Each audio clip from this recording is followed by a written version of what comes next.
Now this brings us to the next topic, and that is the translation. So far students, we have covered replication, which occurs in the nucleoplasm or nucleus.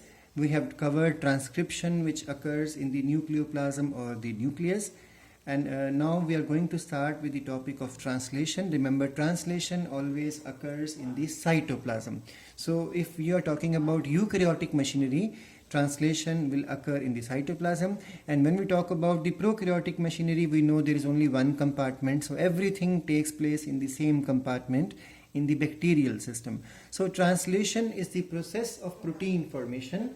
And what exactly is the machinery required for the protein formation? Let's understand that. So this machinery consists of, I have jotted down the points here, it consists of ribosome, it consists of amino acids, messenger RNA, tRNA, amino acyl tRNA synthetase enzyme. Now what exactly the functions of these things are? So in 11th class you have already covered the topic of ribosome, that ribosome is the protein factory or the site of protein formation. Ribosome can be found on a long chain of messenger RNA as polysome or polyribosome, or they may be found inside the mitochondria or chloroplast. They can even be found, that's called as organelloribosome. They can be found in the cytoplasm freely moving, single ribosome separate, or they can be even found attached on the surface of the RER or the outer surface of the nuclear membrane. So these are the various places ribosomes can be found attached, and ribosomes are basically of three types, but NCERT covers as two types, 70S and 80S. The 70S is found in the prokaryotic machinery and is found in the mitochondria and chloroplast, and 80S is found inside the eukaryotic cytoplasm. So please pay attention. Eukaryotes carry two types of ribosome.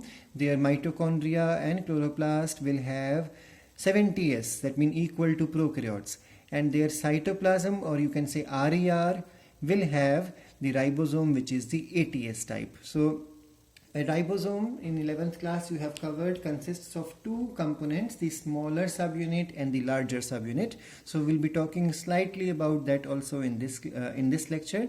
And apart from the ribosome, because ribosomes are the site of protein formation, we also have amino acids, which are the raw material, building block to form a chain of protein, or you can say a chain which is called as polypeptide.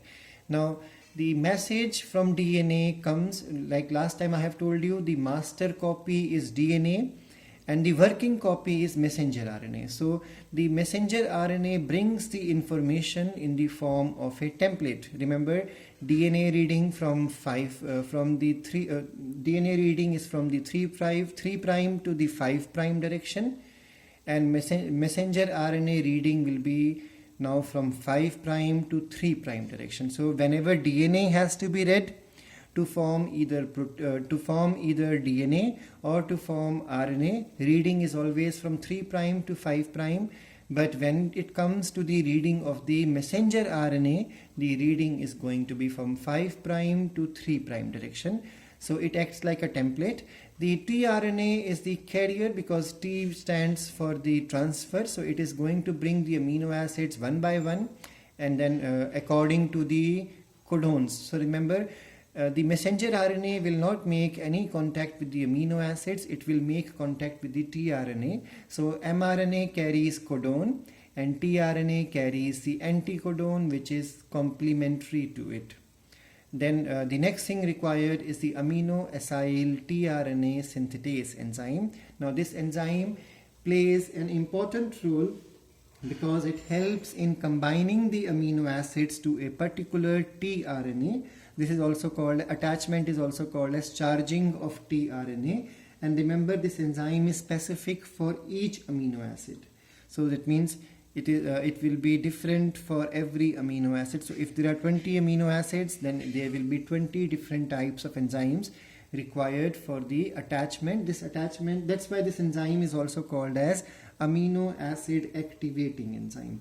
Now let's understand what exactly is the structure of the ribosome.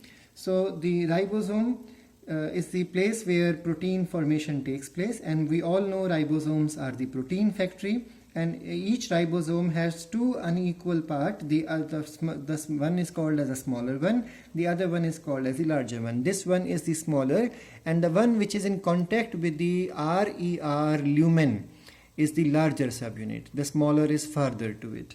The next thing to remember is that the large subunit has a groove. You can see I have made a space here. This is one thing with a space I have shown here. So this space is for the protein, or you can say chain of amino acid or a polypeptide chain to go and enter inside the lumen of the RER. So the large subunit has a groove for pushing out the newly synthesized polypeptide, and this will help it against the enzymes, because there are enzymes which are able to digest the protein, newly synthesized protein. So that's why it provides it safe place and exit from the ribosome into inside the lumen of RER. The next thing is the small subunit fits over the large subunit like a cap and leaves a small gap. This gap is because the messenger RNA has to be moving from here. This messenger RNA passes from here, and the ribosome will read step by step every codon, and accordingly every time a codon is read, a particular amino acid is added, and a chain becomes longer and longer till the point a stop codon does not come into picture, because stop codon will cause this process to stop. Now this attachment is very important.